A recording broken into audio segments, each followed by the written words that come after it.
시청자 여러분 안녕하십니까?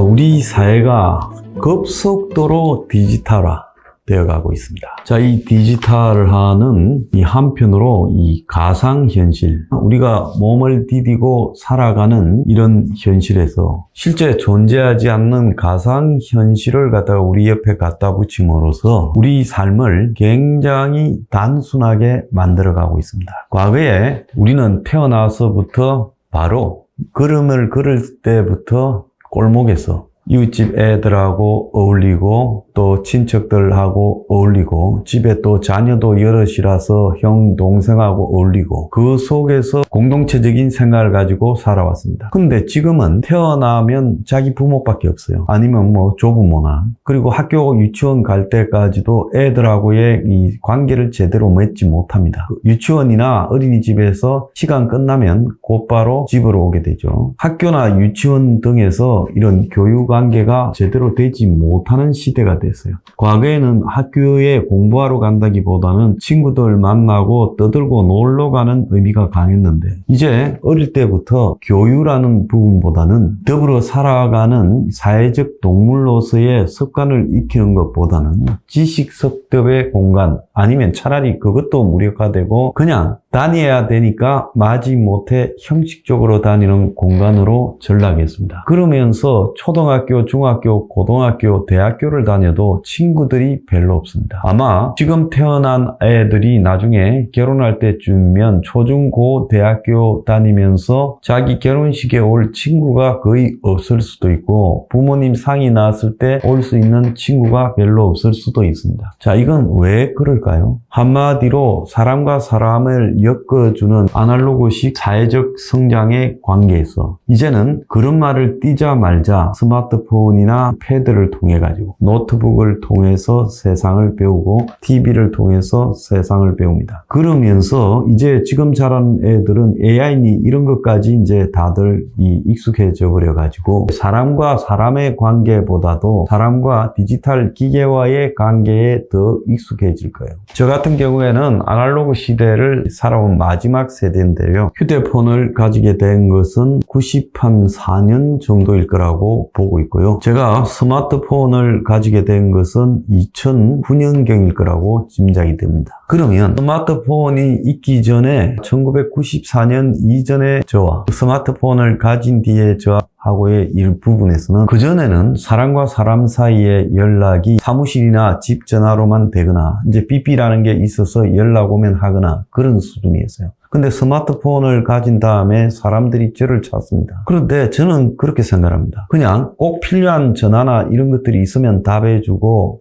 꼭 연결 안 돼도 되는 사람들의 전화를 받을 필요가 없는 게 더 나았다라는 생각이 많이 들어요. 휴일날 쉬고 있을 때 전화가 온다든지 밤에 늦게 들어갔는데 또 밤중에 전화가 온다든지 이런 일을 겪으면서 이게 잘 사는 건가 이런 생각을 했어요. 근데 나중에 휴대폰이 이제 스마트폰이 되면서 제 스스로 스마트폰에 기어 들어가서 노예가 됩니다. 그래서 무슨 일만 있으면 스마트폰을 보게 되고 스마트폰이 그냥 단지 뉴스를 검색하거나 지식을 검색하는 단계를 넘어서서 음악을 듣고 영상을 보는 SNS 플랫폼하고 연결하는 도구가 되어버렸습니다. 그러니까 이제 스마트폰은 극장이자 또 전축이자 백과사전이자 신문이자 이 모든 역할을 다하고 또 메일을 보내는 컴퓨터의 기본 역할까지 수행하고 단 하루도 살아가기 어려운 세상이 됐어요. 자, 그런데 이제 스마트폰을 가지게 되면서 놓치게 되는 부분이 있죠. 사람이 살면서 생각을 해야 되는데 생각을 할 기회를 안 가지게 되고 그냥 생각을 할 때가 되면 찾아보자 아니면 무의식적으로 습관적으로 스마트폰에 들어가서 쓰레기 같은 읽지 않아도 아무 상관없는 한국에서 벌어지는 갖가지 지저분한 이야기나 정치에서의 복잡한 알면 스트레스나 받을 그런 뒷이야기들 누가 뭐라고 했다 연예인 누가 뭐 이혼했다 누가 무슨 뭐 간통을 했다 새로운 집을 100억짜리를 샀다 누구 티켓이 매진되었다 누가 누구하고 소송을 했다 이런 이야기를 알 필요가 없는 거죠. 그러지 않습니까? 사실 인간이 살아가는데 뉴스를 많이 아는 것도 좋은 것이 아니다라는 좀 그런 생각이 들어요.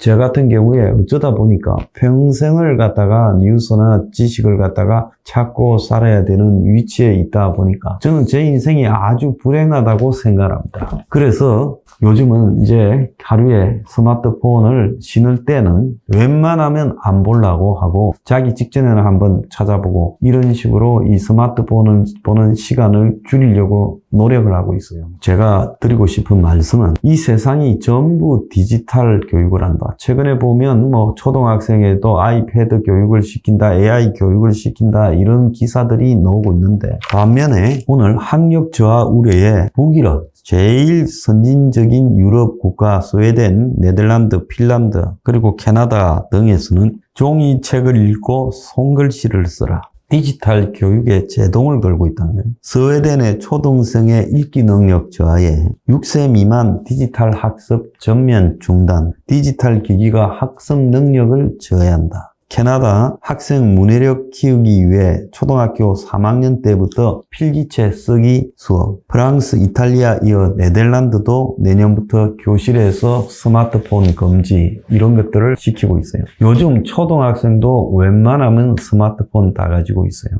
그런데 저는 애들한테 일찍 아이패드를 가지게 놀게 하고 제가 요즘 깜짝 놀랐습니다. 부모들이 애가 서너 살 되면 패드를 사줘가지고 각종 애들의 교육을 위한다. 영어 교육을 한다. 또 각종 뭐 영상 교육을 한다. 노래를 가르친다 하면서 애들이 패드를 들고 다니는 걸 보고 스마트폰을 들고 다니는 걸 보고 아주 꼬마들이요. 깜짝 놀랐습니다. 그런 것들이 애들 정서에 얼마나 나쁜 영향을 미치는가라는 걸 생각을 해야죠. 솔직히 말하면 저는 아직도 종이책을 좋아하고 꾸준히 종이책을 사고 종이책을 통해서 지식을 습득하려고 합니다. 왜? 급할 때 잠깐 사실관계 확인을 위해서 스마트폰에 기사나 지식을 검색하기도 하지만은 근본적으로 체계적인 지식은 이 스마트폰에 있는 전자활자를 통해서 절대 머릿속에서 정리되지가 않고 전자책을 통해서 절대로 제대로 된 생각이 주입되지가 않아요. 그래서 저는 전자책을 갖다 아예 안 봅니다. 애들이 문학에 대해서, 인문학에 대해서 이해를 하려면 종이책을 보고 글을 손으로 써봐야 됩니다. 하도 저도 글을 갖다가 많이 안 쓰니까 어느 때는 한글 문법도 가끔 제가 헷갈릴 때가 생기고 있어요. 이게 뭘 의미하겠습니까? 절대 디지털로 인간의 지식이나 교양이 제대로 함량되지 않는다는 거죠. 결국 디지털을 가속화시키면 인간이 편리하다는 이유로 디지털에게 모든 지식을 위임하고 내 머리는 비아블인 채 디지털에 묻는, 요즘 말로 묻는 AI가 너무 발달했잖아요. 곳곳에 있잖아요. TV도 스마트폰도 차에서도 모든 게 말로 묻고 바로 답하고 이런 식으로 되어가지 않습니까? 그러면 사람은 지식을 습득할 필요가 없는 겁니까? 출세하는데, 입사하는데, 성공하는데 필요한 단편적 지식만 알고 나머지 지식은 몰라도 되는 겁니까? 그러니까 어떤 일이 벌어집니까? 요즘 변호사, 의사 중에 상상외로 무식한 인간들이 수두룩합니다. 나름 한국에 제일 공부 잘해서 성공했다는 사람들도 무식한 사람들이 넘쳐나요. 그 무식은 단순히 지식을 모른다는 게 아니라 세상 살아가는 요령이나 체계적인 교양이나 이런 걸 갖지 못한 채 아주 그냥 돈 버는 이해관계만 뺀질뺀질해진 인간 기계를 만들고 있다라고 보이는, 인간 기계라고 보이는 그런 사람들이 굉장히 많다는 걸 느꼈습니다. 그래서 저는 학교에서 초등학교 때는 디지털 교육을 아예 시키지 말아야 된다고 보고 있고요. 스마트폰 사용이나 패드 사용도 금지시키고 애들을 종이책을 읽고 공책에 글을 쓰게 만들어야 된다. 이게 100% 맞다고 봅니다. 그 시기에 이런 학습이 안 되면 걔는요 그냥 겉으로만 멀쩡하지 머리가 한쪽이 고장나게 되는 겁니다. 어떻게 보면 기계가 되는 거죠. 그리고 더 나아가서 국민들에게도 스마트폰의 사용에 대해서 자제하라는 광범위한 경고와 캠페인이 전개되어야 된다고 보고 있고요. 중고등학생도 학교에 올 때 스마트폰을 다 수거해서 집에 갈 때 내줘야 되고, 부모들도 집에서도 애들의 스마트폰 사용을 최대한 통제해야 된다고 보고 있고요. 더 나아가서 게임, 지금 어른이나 애들이나 대부분 게임에 빠져서 살아요.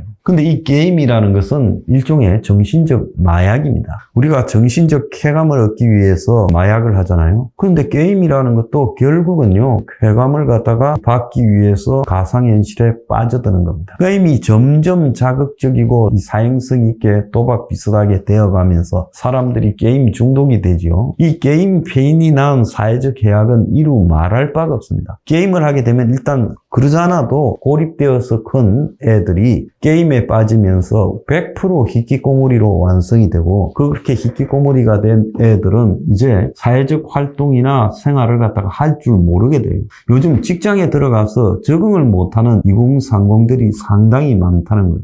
그래서 직장에 들어가는 건 성공했는데 직장에서 대인관계를 어떻게 해야 될지 몰라가지고 그게 고통스러워서 퇴사를 하거나 문제가 발생하는 일도 굉장히 많은 겁니다. 그래서 게임에 대해서는 일정하게 국가가 나서서 규제를 해야 된다.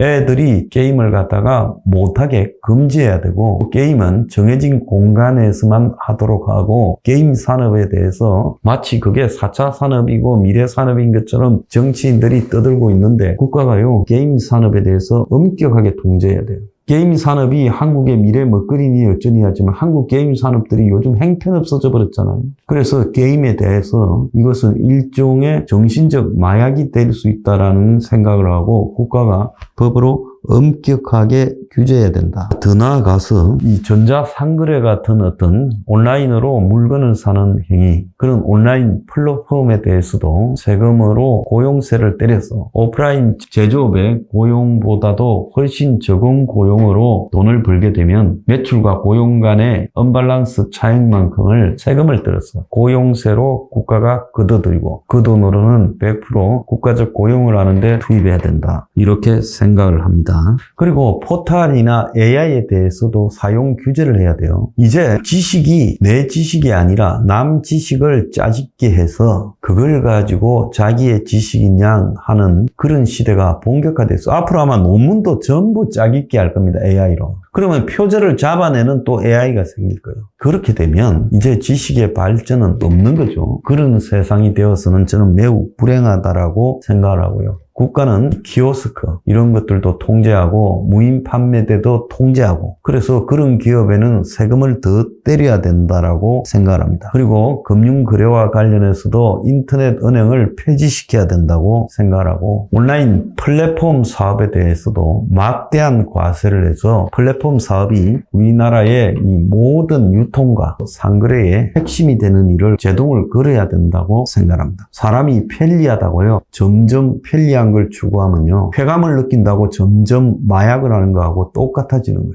디지털의 미래는요, 인간의 비극으로 끝납니다. 그래서 인간이 디지털을 사용하는 것이 행복이냐? 8, 90년대에 디지털이 생기기 직전에 한국의 대중들이 행복했느냐? 아니면 그 이후 디지털이 급속도로 진행된 사회에서 대중들이 더 행복했느냐? 과거 명절이 오면 다 모여서 웃고 떠들고 골목길에서 애들끼리 놀고 친구들끼리 어울려 다니고 거리를 헤매고 다니던 그 시대가 행복하지 않았습니까? 지금 인간은요, 스스로 불행해지는 디지털 세계로 뛰어들고 있습니다. 아날로그로 다시 회귀해야 된다. 저는 그렇게 생각하고 혁명 21도 그런 길을 추구할 겁니다. 감사합니다.